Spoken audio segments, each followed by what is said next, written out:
How's it going? Yomitosh here, and I've recently just purchased an iPhone 10 in 2019, and I'm guessing you've clicked on this video to find out why and possibly how. So this is not going to be a review as there are countless of them on YouTube, but I want to share my take switching from an iPhone 7 to an iPhone 10. But first, leave a thumbs up so I can build my YouTube empire and overthrow MKBHD and Elon Musk for tech YouTube domination. And now that's out of the way, onto the gist of things of this video. Right now in the market, you can buy a range of phones increasing in price from the iPhone 7 to the 10s except the discontinued iPhone 10. And for me, there were two viable options, the iPhone 10R or the iPhone 10. Mainly because my YouTube ad revenue isn't good enough to get me an iPhone 10s. But that got me thinking that there might be more people in a similar situation. Not the YouTube ad revenue bit, but the iPhone buying choice. So this is my experience with the iPhone 10 after 3 weeks. So first off, the phone is big. Well, bigger than the iPhone 7 and heavier too. And while not being much bigger physically, the distance your finger has to travel over the screen has definitely increased, which is far from the ideal Steve Jobs phone ergonomics, but it's a plus for watching content, especially content that has been shot in the 2:1 aspect ratio. On top of screens, the OLED display does look vivid and gorgeous. I'm sucker for symmetrical designs, and the all-size bezel is something you don't get on Android phones. And just a little side note, the bottom grille on the 10s aren't symmetrical. You've got like 4 holes and 5 holes on the right,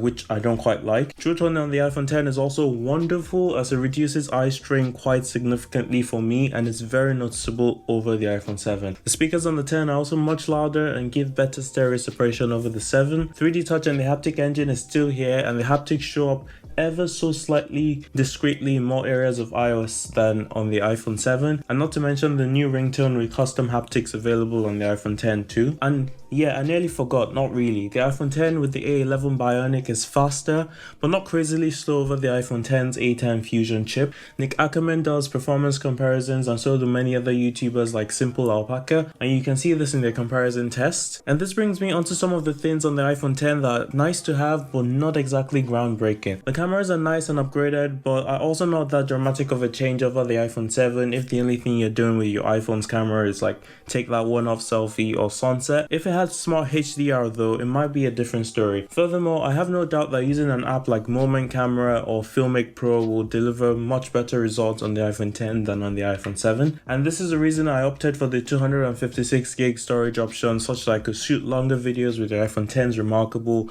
4K 60 frames per second and 1080p 240 frames per second slow-mo with no time limit or overheating. And finally, saving the best for last, the hidden gem that works constantly to deliver a revamped experience after a decade of iPhones. A toast, if you may, goes to the Face ID system embedded within the notch. A seamlessly integrated system that works even when you aren't thinking about it, with attention awareness and the ability to unlock your phone before you think about it and before you think about the reason why you picked up your phone.